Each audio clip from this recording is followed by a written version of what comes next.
If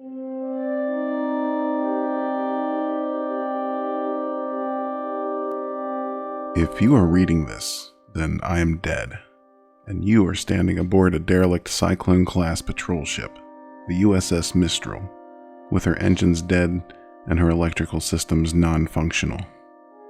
I was, the XO of this vessel, Lieutenant Commander Ryan Simmons.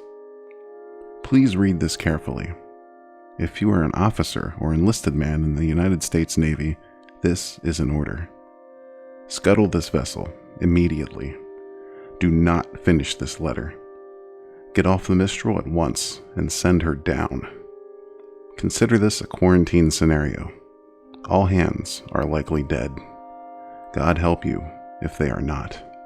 We are 8 days out of Kirkwall, tracking an intermittent and scrambled distress call from what appeared to be an Icelandic fishing vessel, the Magnusdottir, deep in the no-fishing zone of the North Sea. We found the vessel, or rather, we found a mile-wide streak of oil and fragments, the largest of them still burning. The night before, the enlisted man on watch had reported seeing a flash of light on the horizon. The Magnusdottir's crew was nowhere to be found, except for one lone fisherman, unburned and floating at the far end of the debris field. He had been shot in the forehead with a small caliber revolver. When we fished his pale blue corpse from the frigid water, he was still clutching a fishing knife in one clamped hand. What we were able to piece together from the fragmented and confounding evidence was that for reasons unknown, the crew had been in conflict, resulting in the murder of at least one sailor and the eventual sabotage and destruction of the ship. Visibility was only a few hundred feet as we spent the next day drifting silently among the debris in hopes of finding a survivor. The crew was already visibly shaken by the discovery, the grim dread of the fog and lone smoldering pieces of the Magnusdottir that collided with our hull unsettled even the most seasoned of us. We had expected an easy cruise and the simple retrieval of a dozen thankful Icelandic fishermen. What we got at first was a silent oil-slick-coated sea, a single corpse, and more than a few nagging questions.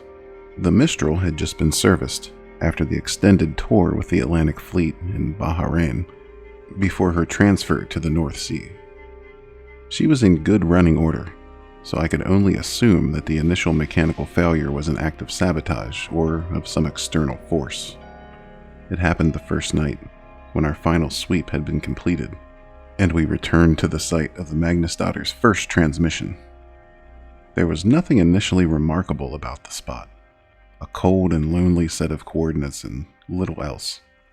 I was in my cabin, just settling down when the call sounded from the captain, ordering little information, just a stern order to meet on the deck. Dressing quickly, I emerged from my cabin into a cloud of palpable unease and fear. The enlisted men and the junior officers were coursing through the ship towards the deck like panicked rats. No one made eye contact or spoke. There was none of the usual gallows humor or camaraderie that bubbles up in situations of limited information, just a grim inertia that pulled us out into the Arctic night. On deck, the night was unnaturally clear and cold, and the bright of the stars burned in frosty air. Around us, in every direction, just a few hundred yards away, the fog and clouds whirled, as if held at bay by our presence. The captain was at the railing, leaning over with the men on watch. I approached him, suddenly desperate and panicked to know what was happening. When I saw it, the light flooded up from beneath us. The sea was flat, like a surface of a mirror. The water was black, reflecting the pale pinpricks of the stars, but beneath the surface, something glowed with a cold light. Pulsating shapes of violet, green, and deep cobalt blue shone from beneath. They flowed and merged and shimmered silently deep below the glassy sea. We stared. 24 men and women, struck dumb and horrified by the sight.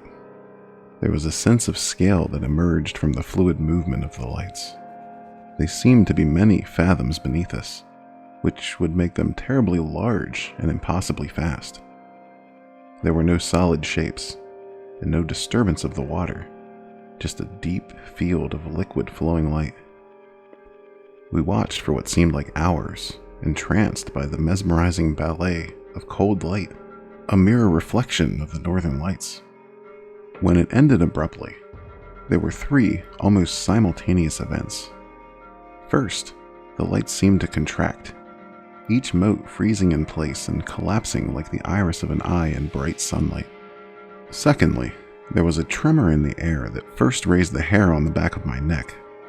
As the ghostly lights winked out of existence, it rose in intensity until I thought my eyeballs might shake their way out of my head. Through the fog of sudden pain, I heard a noise rising above Arctic wind, a humming vibration from the Mistral herself that matched the electric shuddering in my skull. It was as if every light bulb aboard the Mistral was suddenly flushed with power, flaring bright and buzzing noisily in their housings, and when the wine had reached fever pitch, they began to pop and shatter among a shatter of sparks. From start to finish, it lasted less than 2 seconds, and we were left floating silently in the dark waters beneath the starry sky on a dead and crippled boat. The damage was invisible, without any obvious cause in total. Nothing aboard the Mistral worked. Each carefully crafted system of multiple redundancies had crumbled. Every light was shattered, and even the replacement bulbs and the small flashlights we all carried held fused and useless filaments. Satellite phones, shortwave radios, all means of communication were useless bricks of plastic and wire. Every battery was dead. Every stereo system was silent. We were adrift, without sail or engine, isolated from the world by 100 miles of black and silent sea. The crew moved through the ship that first night like moles, fumbling through dark corridors with only a few pale green chemical lights to check each system. They relayed each disheartening message like a fire brigade through the darkness, to where the captain and I stood on the deck, trying to make sense of the senseless. At last, when nothing else could be done, I fumbled my way back to the cabin and tried to sleep, the darkness feeling like an oppressive, many-fingered hand slowly gripping my chest. The next morning, I again took stock of our situation, hoping for some fragment of hope we had passed by in the night. The damage was total. We would have to find a way to send a distress call, and hope that we had not drifted too far out from our last known coordinates. The men may not have known the full details, but it was clear from their haunting visages that they knew how dire the situation was. The first death was that afternoon. The sounds of screaming brought me above deck into the thick, heavy fog. High in the gloom, I could see bright burning specks of light descending slowly. My stomach turned. It was 2 signal flares drifting uselessly through the haze. Some damn fool had fired the signal flares. I burned with an unfamiliar and foreign rage and rushed through the fog to the foredeck with hatred in my blood and my fists clamped tight. The scene that emerged from the fog broke me from my stupor. The enlisted man, a flare gun still in his hand, lay broken in a pool of blood. The captain stood over him, clutching the railing, driving the heel of his boot repeatedly into the broken mess of the boy's skull. I realized then that the screaming I heard, the high, keening wail, was coming from the captain, his face in a rictus of animal rage.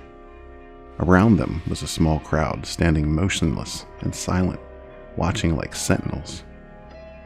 The captain turned to me and dropped into a crouch, his fingers wrapping around the flare gun as he raised it level with my eyes. We stared for a long moment at each other, our eyes locked as he panted heavily, his face lightly spattered with blood. The only sound was the wet, gurgling exhale of the enlisted man's death rattle, a bubble of blood forming on his ruined face. I'd served with this man for nearly a decade.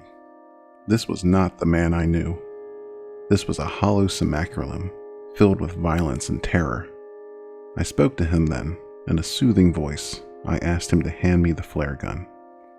He said nothing at first, and then spoke, his voice a tiny trembling sound that was swallowed up by the thick gloom around us. "He's murdered us, Ryan. The fog, the flares will never." He shook his head and clenched his eyes tight, as if he were trying to shake himself from a dream. Then he shuddered once violently, his back arching like a seizure. "This little fuck has killed us," he choked out. The flare gun wavered in the air, and I took a step closer, reaching out for him. He opened his eyes, and I froze again as we stared silently at one another. "You're going to die here," he giggled quietly. "I always wanted to watch you die, you fucking coward." He tilted his head back and laughed, one hyena-like bark to the gray sky, and then put the flare gun in his mouth and fired, the last flare igniting and temporarily bathing his head in a halo of magnesium orange and smoke. He tumbled back over the railing. If there was a splash when he hit the water, it was swallowed by the fog. I stood for what seemed like a very long time. It slowly dawned on me that I was alone, the silent audience having melted away below decks, no doubt taking the grim tale with them. I feared for morale, an absurd concern I realize now, but could not move from the spot, as if sheer force of will would cause the sea to regurgitate this man, my friend. The first gunshot broke me from my reverie. In the emergency lockers, I found that a handful of flare guns remained, and I stuffed one into each pocket and entered the dim passageway below deck. Over the hollow retort of gunshots, other muffled sounds began to emerge, the choking sobs, the screams of pain and anger, all bringing the faint impression of the copper smell of blood. The dark was oppressive and thick as my heart rose in my chest. The pale, fading light of the chemical glow sticks that hung at regular intervals illuminated the bare corridor, and I moved slowly toward my cabin. It had been sacked, and my service pistol was missing. The next two cabins held the corpse of the junior officers, their broken forms still in their bunks, skulls open like blossoming flowers under the point-blank shots. I felt the distinct and irrational desire to run on deck and leap overboard, to swim away from the boat into the unknown sea. I gripped a flare gun and held it out ahead of me, less like a weapon and more like a talisman, and began to pace slowly down the corridor to the enlisted bunks. The door was wide open, and the smell of blood and fear and shit was nauseating. As my eyes slowly adjusted to the dim, I saw a field of bodies, torn, shredded, and shattered by bullets and makeshift clubs.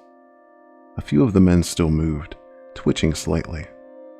I watched in frozen terror as one man, his face a mask of blood and rage, turned up his head to regard me, and with a weak cry of rage began to drag himself with his arms, trailing a broken and shattered leg toward me. From the shadows, another form pounced on him, a boot digging into the wounded man's back with a wet cracking sound. I recognized the attacker's face in the green chemical dim, a quiet and bookish young man. Like the captain, this was not the man I knew. This was a beast that wore his skin.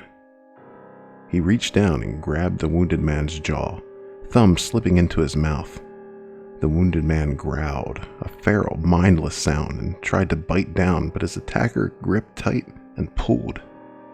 The jaw came off with the sound of tearing tendons and an ululating shriek that vanished into the air. I was no longer breathing, holding silently at the entrance, but the attacker snapped his head up to see me, nostrils flaring. The jawbone hit the floor with a meaty sound, and he lunged toward me with a silent, animal grace. I fired the flare gun, and it hit him square in the chest. His shirt caught fire, and all air escaped his lungs with a sudden forceful exhale, but impossibly, he continued on toward me. As I passed through the portal and slammed the door, the fire had climbed into his hair, and he was squealing now, his clawed hands outstretched toward me. I felt him impact against the door and saw that nightmare visage wreathed in fire through the small porthole, lips already burned away to reveal 2 rows of perfect teeth. He wailed and began to smash his burning form against the door, once, twice, 3 times, and then silence. I raised my eyes to the porthole and saw only the faint image of the burning shape as it disappeared into the darkness. All conscious thought evaporated, and I fled from that carnal house. I have barricaded all entrances to below deck now, and I have doomed myself to slow death at the hands of the enveloping cold. I can still hear the living ones down there, screaming and banging on the doors. They are not the men that I knew. I console myself with this thought as I leave them in the dark to starve or murder each other. If you have read this far and have not fled these waters, or, God forbid, are still aboard the Mistral, then I beg you again, leave now while you can. Do not look below deck. There are none of us left to save, and certainly none worth saving. It's cold now, and the fading day surrendering to the waning gray light to the dark. There are no stars this night, nothing but the heavy blankets of night. If I could get below, I would find some way of destroying the Mistral, like the brave men of the Magnusdotter, but it's too late. The most I can make of my last moments, as all feeling flees my extremities, and writing becomes impossible, is a warning. Please, send us into the deep. Tell no one you found us and never return. There are things and primal desires older than man, and forces beyond the grasp of our simple minds, and they dwell here, beneath the frozen sea.